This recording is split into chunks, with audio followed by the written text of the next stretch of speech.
Hola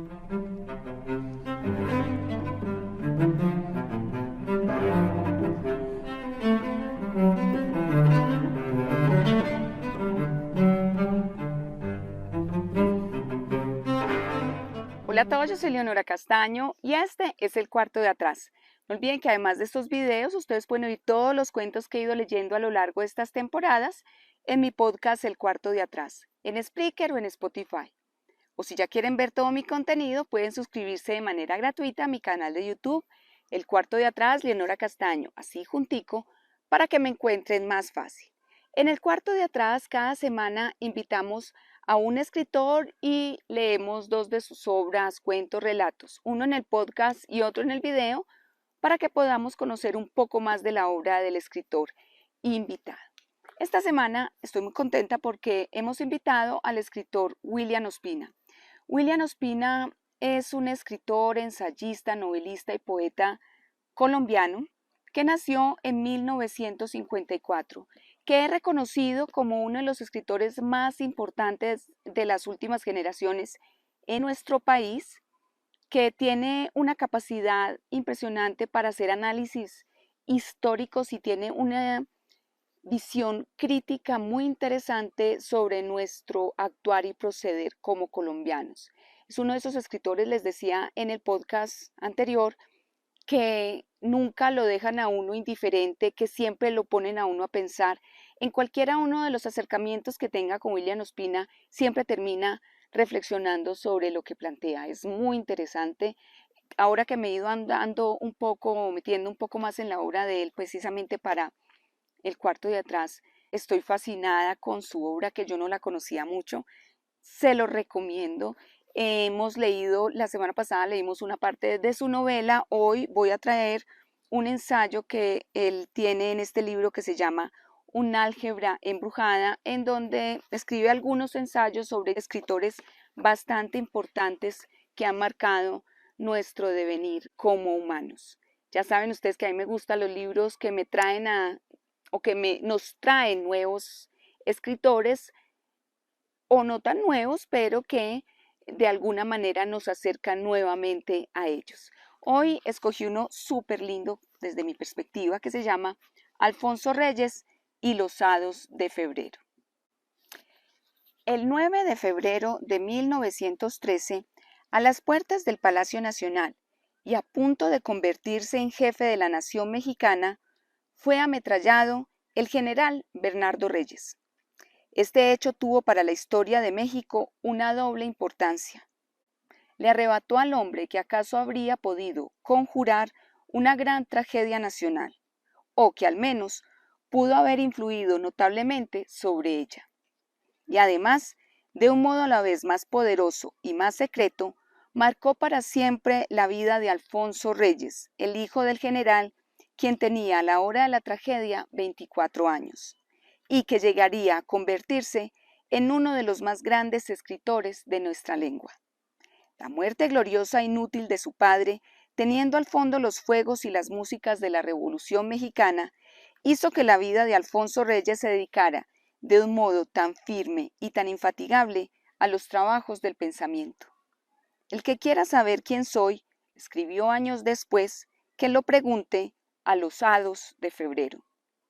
Cuando pensamos en Alfonso Reyes, nos llega la imagen de un hombre maduro y afable, rodeado por una inmensa biblioteca, entregado la vida entera a trabajar y transformar la lengua castellana, a escribir de cara a los volcanes nítidos y conmovedores poemas, ensayos rigurosos y apasionantes sobre la antigüedad clásica y sobre la modernidad de la América mestiza, a reflexionar sobre la complejidad de nuestros orígenes, a enriquecer la tradición literaria y a estimular toda suerte de empresas intelectuales en las naciones de habla española. Amigo de Borges, de Victoria Ocampo, de Pedro Enrique Sureña. Reyes sería también el encargado de llevar la palabra en el entierro de su amigo Porfirio Barba Jacob, y sabemos que la voz se le quebró antes de terminar su oración. Amigo de Jorge Zalamea y de muchos otros colombianos, escribió páginas memorables sobre Jorge Isaacs y José Asunción Silva. y siguió la evolución de nuestras letras con la misma pasión y lucidez que puso siempre en todas sus empresas. Es corriente afirmar, como una fórmula piadosa, casi como un consuelo, que los muertos no están muertos, que siguen vivos entre nosotros. México ha hecho de ese sentimiento algo más que una fórmula, ha hecho una fiesta y un culto. Hijos de una cultura que alcanzó una inquietante familiaridad con la muerte, los mexicanos celebran anualmente una suerte de carnaval donde la muerte es el invitado, donde los muertos, como en los expresivos grabados de Posada, reciben el homenaje de los vivos y alternan con ellos.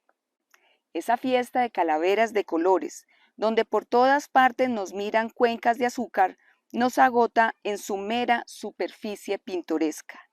Es la expresión del alma de un pueblo.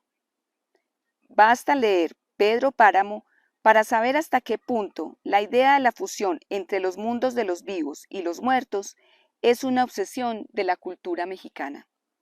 Podríamos explicarla como una tenaz persistencia de la memoria, como una obstinada negativa a olvidar que confiere a los seres idos la condición de presencias ineluctables.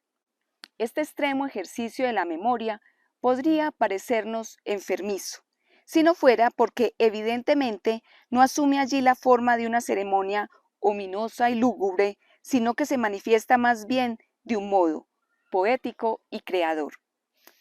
En otras regiones del continente, aquí mismo, en pueblos de la cordillera, persiste la costumbre familiar de hablar de los muertos como si estuviesen vivos, e incluso de hablarles, de esperar y comentar su respuesta. Pero en ninguna parte esto ha alcanzado la magnitud que tiene en México. La persistencia de esos muertos pueriles o alegres que, ciegos a la gravedad de su inexistencia, se abandonan otra vez a la fruslería del mundo, es conmovedora. Parece que una inmensa nostalgia los arrebata a su nicho y los arrojara de nuevo a la luz. Pero son los vivos quienes los convocan al gran carnaval. En ausencia de los dioses, reinan los fantasmas. Y este carnaval de fantasmas es tal vez la manera como todo un pueblo se sobrepone a la muerte violenta de sus dioses. Una muerte que, aún olvidada por las conciencias, dura en los cuerpos como desamparo y ansiedad. Para dilación de su gloria, el genio de Alfonso Reyes no se condensó en una obra que subyugue poderosamente la imaginación o en unos personajes inolvidables, sino que está dispersa como un continuo ejercicio de la inteligencia, la gracia y la nobleza del estilo.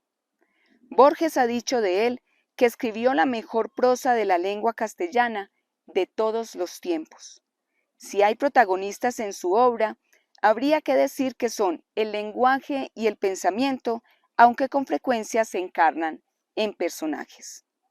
En Trayectoria de Goethe, por ejemplo, nos pinta con la maestría de un gran biógrafo el retrato físico y mental de ese memorable alemán y rastrea, de un modo a la vez austero y minucioso, su destino.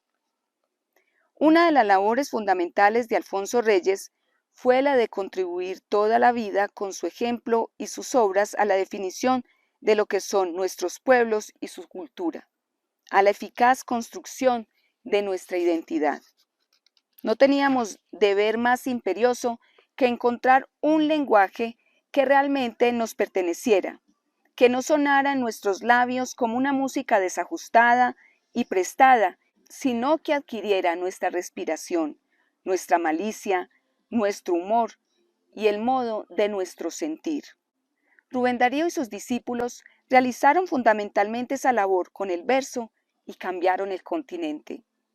Nadie como Alfonso Reyes cumplió esa labor con la prosa, puliéndola para el futuro, para la conversación, para la novela y la filosofía, para muchas cosas que ya vemos y para muchas otras que aún son promesa. Sin embargo, sé que hay quienes, impacientes de una identidad súbita, deseosos de que nuestra cultura sea espontánea y mágicamente poderosa, sin que tengamos que esforzarnos por conseguirlo, esperaban que Reyes fuera menos riguroso y más pintoresco, y le exigían, como a Borges, menos inteligencia y más patriotismo, menos cultura y más cotidianidad, menos reflexión y más folclor.